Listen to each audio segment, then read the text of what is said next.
మూడు రాజధానులంటూ అమరావతి అభివృద్ధిని వైసీపీ అటకెక్కించిందన్న విమర్శలున్నాయి. పాలన వికేంద్రీకరణ, రాష్ట్ర సమగ్రాభివృద్ధి అంటూ తెగ హడావుడి చేసినా 4 ఏళ్ల నుంచి ఆ దిశగా ఒక్క అడుగు కూడా పడలేదు. ఆ ఎఫెక్ట్తో ఏపీకి రాజధానే లేకుండా చేసిందనే అప్రతిష్ట మూటగట్టుకుంది. ఇక ఇప్పుడు ఎన్నికలు దగ్గర పడుతుండటంతో రాజధానిపై డిఫెన్స్లో పడకుండా ఉండడానికి క్యాపిటల్పై కొత్త హడావుడి మొదలుపెట్టినట్లుగా కనిపిస్తోంది. హైదరాబాద్ ఉమ్మడి రాజధానిని కొత్త పల్లవెత్తుకుంది. వైవి కామెంట్స్ పై 2 రాష్ట్రాల్లో విమర్శలు వెల్లువెత్తడంతో వెంటనే యూటర్న్ తీసుకున్నట్లు కనిపిస్తోంది. ఆ క్రమంలో అసలు క్యాపిటల్ విషయంలో వైసీపీ స్టాండ్ ఏంటో ఎవరికీ అంతుపట్టకుండా తయారైంది. ప్రతిపక్షంలో ఉన్నప్పుడు ఏపీ రాజధానిగా అమరావతికి ఆమోదం తెలిపిన జగన్ అధికారంలోకి రాగానే క్యాపిటల్పై యూటర్న్ తీసుకున్నారు. పరిపాలనా వికేంద్రీకరణను విధానంగా మార్చుకుని రాజధానుల్ని 3 ప్రాంతాల హక్కుగా చేయబోతున్నట్టు ముఖ్యమంత్రి వైఎస్ జగన్ ప్రకటించారు. 2019 డిసెంబర్ 17న అసెంబ్లీ సాక్షిగా ఆంధ్రప్రదేశ్కు 3 రాజధానుల అవసరం ఉందని వ్యాఖ్యానించిన ఆయన విశాఖ, కర్నూలు కూడా రాజధానులవుతాయని ప్రకటించారు. 7 గడుస్తున్నా 3 రాజధానుల దిశగా ఒక్కడుగు కూడా వేయలేకపోయింది ప్రభుత్వం. ఉన్న రాజధాని అమరావతిలో అభివృద్ధిని అటకెక్కించేసింది. రాజధాని లేని రాష్ట్రంగా ఏపీని మార్చారని విమర్శలు ఎదుర్కొంటోంది. రానున్న ఎన్నికల్లో విపక్షాలకి అది ప్రధాన విమర్శనాస్త్రంగా మారింది. ఆ క్రమంలో క్యాపిటల్ విషయంలో డిఫెన్స్లో పడినట్టు కనిపిస్తున్న వైసీపీ సడన్ గా హైదరాబాద్ ఉమ్మడి రాజధాని అంటూ కొత్త పల్లవెత్తుకుంది. ఉమ్మడి రాజధానిపై సంచలన వ్యాఖ్యలు చేశారు వైసీపీ నేత వైవి సుబ్బారెడ్డి.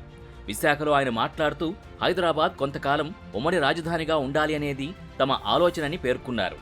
ఎన్నికల తర్వాత ముఖ్యమంత్రి, పార్టీ నాయకత్వం దీనిపై చర్చించి ఆలోచిస్తారన్న ఆయన రాజధాని కట్టే ఆర్థిక వనరులు లేక విశాఖను రాజధానిగా ఏర్పాటు చేస్తే న్యాయపరమైన చిక్కులు ఎదురయ్యాయని చెప్పుకొచ్చారు. విశాఖ రాజధానిగా ఏర్పాటయ్యే వరకు ఉమ్మడి రాజధాని ఉండాలని, విభజన చట్టం ప్రకారం మరికొంతకాలం హైదరాబాద్ ఉమ్మడిగా ఉంటే రాష్ట్రానికి మేలు జరుగుతుందని అన్నారు. తాను రాజ్యసభకు ఎన్నికయ్యాక ఆ అంశాన్ని అక్కడ ప్రస్తావిస్తానని ప్రకటించారు. మేము మా ప్రభుత్వం వచ్చినాక గత 5 ఏళ్లలో చిత్తశుద్ధితో రాజధాని నిర్మాణం చేసే స్తోమత మనకు లేదని చెప్పి అన్ని విధాలా అభివృద్ధి చెందిన నగరం విశాఖని ఎగ్జిక్యూటివ్ క్యాపిటల్గా, పరిపాలనా రాజధానిగా చేద్దామని చేస్తే కొన్ని న్యాయపరమైన ఇబ్బందులు సృష్టించారు. న్యాయపరంగా ఇబ్బందులు కూడా ఎదుర్కొంటున్నాం కూడా ఈరోజు. సో అవన్నీ అధిగమించిన దాకా కంబైన్డ్ రాజధానిగా హైదరాబాద్ను కంటిన్యూ చేయాలని మా ఆలోచన. దీనిపై మా పార్టీ అధ్యక్షుడితో, పార్టీ నాయకులతో చర్చించుకొని ఎలక్షన్లు అయిపోయినాక దీనిపై ఒక వివరణ కూడా ఇవ్వటం జరుగుతుంది. ఎందుకంటే విశాఖ రాజధానిని వచ్చేసి ఉంటే ఇప్పటికీ ప్రాబ్లం లేదు, రాలేదు. ఇది ఎప్పుడు కార్యసాధన చేస్తామో తెలియదు, న్యాయపరమైన చెప్పులు ఎదుర్కొంటున్నాం కాబట్టి. అవి వచ్చేంత వరకు ఈ స్టేటస్ అన్న కంటిన్యూ అయితే, కంబైన్డ్ క్యాపిటల్గా హైదరాబాద్ కంటిన్యూ అయితే మనకి హైదరాబాద్లో తక్కువ ఉంటుంది, హైదరాబాదు రాజధానిలో మనకి ఇదిగా ఉంటుంది కాబట్టి అని ఒక ఆలోచన. దానిపై మళ్ళా మా గౌరవ ముఖ్యమంత్రి గారితో ఇప్పుడు సమయం కాదు, ఎలక్షన్ అయిపోయినాక చర్చించుకొని ముందుకు పోవడం జరుగుతుంది. హైదరాబాద్ను ఉమ్మడి రాజధానిగా కొనసాగిస్తే మంచిదన్న వైవి సుబ్బారెడ్డి వ్యాఖ్యలపై మంత్రి పెద్దిరెడ్డి రామచంద్రారెడ్డి వెంటనే స్పందించారు. వైవి అన్న మాటలు ఆయన వ్యక్తిగతమన్న మంత్రి ఆ మాటలకు పార్టీ నిర్ణయంతో సంబంధం లేదని వ్యాఖ్యానించడం గమనార్హం. హైదరాబాద్ ఉమ్మడి రాజధాని ఇంకా ఎన్ని సంవత్సరాలు ఉంటే బాగుంటుందని చెప్పి రాజ్యసభలో కూడా చర్చిస్తాము. మరి అది ఆయన ఆలోచన, పార్టీ విధానం అయితే కాదు. ఏపీ రాజధానిగా హైదరాబాద్ని కొనసాగించాలంటూ వైసీపీ సీనియర్ నేత వైవి సుబ్బారెడ్డి చేసిన వ్యాఖ్యలపై 2 తెలుగు రాష్ట్రాల్లో రచ్చకు దారితీశాయి. అటు తెలంగాణలో కాంగ్రెస్, బీఆర్ఎస్ నేతలు వైవి వ్యాఖ్యలపై మండిపడుతున్నారు. ఇటు ఏపీలో విపక్షాలు వైసీపీపై విరుచుకుపడ్డం మొదలుపెట్టాయి. దాంతో దిద్దుబాటు చర్యలకు దిగినట్టు కనిపిస్తున్న వైసీపీ తరపున మంత్రి బొత్స సత్యనారాయణ మీడియా ముందుకొచ్చారు. హైదరాబాద్ ఉమ్మడి రాజధాని అనేది తమ పార్టీ విధానం కాదని, వైవి సుబ్బారెడ్డి వ్యాఖ్యలను వక్రీకరించారని పేర్కొన్నారు. అనుభవం ఉన్న నేత ఎవరైనా ఉమ్మడి రాజధాని వ్యాఖ్యలు చేస్తారా అంటూ ఎదురు ప్రశ్నలు వేశారు. 10 ఏళ్ల తర్వాత హైదరాబాద్ని ఉమ్మడి రాజధాని చేయడం ఎలా సాధ్యమవుతుందని ఎదురు ప్రశ్నిస్తున్నారు. ఉమ్మడి రాజధాని కొనసాగించిన స్టేట్లో వచ్చారు, ఎవరు చెప్పారు? అంత 10 సంవత్సరాలు ఉమ్మడి రాజధాని, 10 సంవత్సరాలు ఉమ్మడి రాజధాని, 10 సంవత్సరాల్లో అర్ధరాత్రి వచ్చి పరిగెట్టి ఓటుకు నోటు కేసులను వచ్చి అక్కడ వదిలేసి కట్టుబాటుతో ఇంటికి వచ్చాము, చేసిన దొంగ పనికి వచ్చేసాము. అది వాస్తవం కాదా?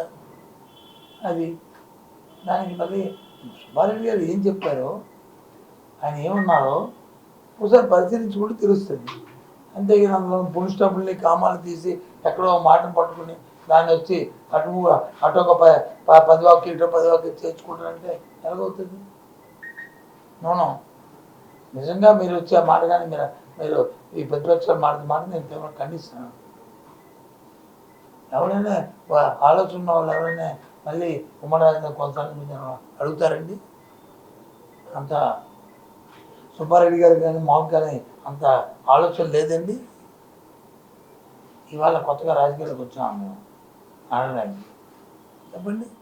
ఒకసారి ఎంపీగా పనిచేసి ప్రస్తుతం రాజ్యసభ రేసులో ఉన్న వైవి సుబ్బారెడ్డి ఉమ్మడి రాజధాని అంశాన్ని తనకు తానుగా ప్రస్తావించారా, లేకపోతే వ్యూహాత్మకంగా ఆ వాదన తెరపైకి తెచ్చారా అన్న చర్చ మొదలైంది.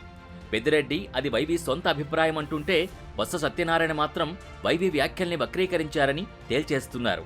వైవి ఉమ్మడి రాజధాని ప్రస్తావన ఆఫ్ ద రికార్డుగా కాదు తెచ్చింది, మీడియా ముందే స్పష్టంగా మాట్లాడారు.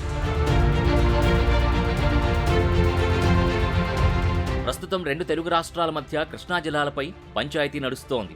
హైదరాబాద్పై ఏపీకి హక్కుందన్న విషయాన్ని ఎత్తిచూపి ప్రజల్లో సెంటిమెంట్ రగిలించడానికి వైసీపీ వ్యూహం రెడీ చేసిందన్న అభిప్రాయం వ్యక్తమవుతోంది. అదేగాక ఏపీకి రాజధాని లేకుండా చేశారన్న ప్రచారం జనంలోకి వెళుతూ ఉండడంతో హైదరాబాద్ని వివాదం చేయడం ద్వారా ప్రజల్లో భావోద్వేగం రగిల్చి ఓట్లుగా మలుచుకోవాలని వైసీపీ భావిస్తోందన్న చర్చ మొదలైంది.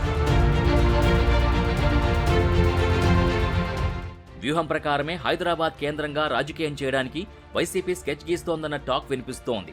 ఇన్నాళ్లు 3 రాజధానుల రాగం ఆలపించిన అధికార పార్టీ ఇప్పుడు ఉమ్మడి రాజధానిగా హైదరాబాద్ని మరికొన్నాళ్లు కొనసాగించాలని డిమాండ్ చేయడం అందులో భాగమే అంటున్నారు. హైదరాబాదే రాజధాని అన్న సెంటిమెంట్తో ఎన్నికల వ్యూహాన్ని సిద్ధం చేస్తున్నారా అన్న ప్రశ్నలు ఉదయిస్తున్నాయి. చంద్రబాబుని బూచిగా చూపిస్తూ సెంటిమెంట్ రగిలించి 2018లో కేసీఆర్ తెలంగాణలో గెలుపొందారన్న అభిప్రాయం ఉంది. 2023 ఎన్నికల సమయంలో సాగర్ డ్యాంపై పెద్ద డ్రామా నడిపించి సెంటిమెంట్ రగిలించే ప్రయత్నం చేసింది గులాబీ సర్కార్. అయితే అది వర్కౌట్ కాలేదు. ఇప్పుడు తెలంగాణలో చతికిలబడ్డ రహస్య మిత్రుడు బీఆర్ఎస్కి ఆక్సిజన్ ఎక్కించే ప్రయత్నాల్లో భాగంగానే జగన్ ఉమ్మడి రాజధాని డ్రామాకు తెరలేపారన్న వాదన వినిపిస్తోంది. హైదరాబాద్ సెంటిమెంట్ రగిలిస్తే అటు ఏపీలో తనకు, తెలంగాణలో బీఆర్ఎస్కు లబ్ధి చేకూరుతుందని, అందుకే సడన్గా వైసీపీ కీలక నేత వైవి ఉమ్మడి రాజధాని పల్లవందుకున్నారని అంటున్నారు. విభజన బిల్లులో 10 ఏళ్లు ఉమ్మడి రాజధాని హక్కున్నా ఇప్పుడు ఆ గడువు ముగిసే సమయంలో మరికొన్నాళ్లు హైదరాబాద్ రాజధానిగా ఉండాలని వైసీపీ అంటుండడం విమర్శల పాలవుతోంది. ఏపీకి రాజధాని లేకుండా చేశారన్న విమర్శలు ఎదుర్కొంటున్న జగన్ 2019లో అధికారంలోకి వచ్చినప్పుడు ఉమ్మడి రాజధాని ప్రస్తావనే తేలేదు. పైపెచ్చు తెలంగాణ మంత్రివర్గం కోరిక మేరకు హైదరాబాద్పై హక్కులన్నీ వదులుకుంది ఏపీ సర్కార్. ప్రస్తుతం హైదరాబాద్లో ఏపీకి సంబంధించిన ఒక్క కార్యాలయం కూడా లేకుండా చేశారు. హైదరాబాద్ నగరంలో ఉన్న ఏపీ ప్రభుత్వ భవనాలన్నీ తెలంగాణ రాష్ట్ర ప్రభుత్వానికి అప్పగించింది వైసీపీ ప్రభుత్వం. అలాంటిది ఆ పార్టీకి ఎన్నికల ముందు ఉమ్మడి రాజధాని గుర్తుకు రావడం అతిపెద్ద కామెడీ అన్న సెటైర్లు మోతెత్తిపోతున్నాయి. ఏమోలండి, ఎవరి రాజకీయ లెక్కలు వారుకుంటాయి కదా.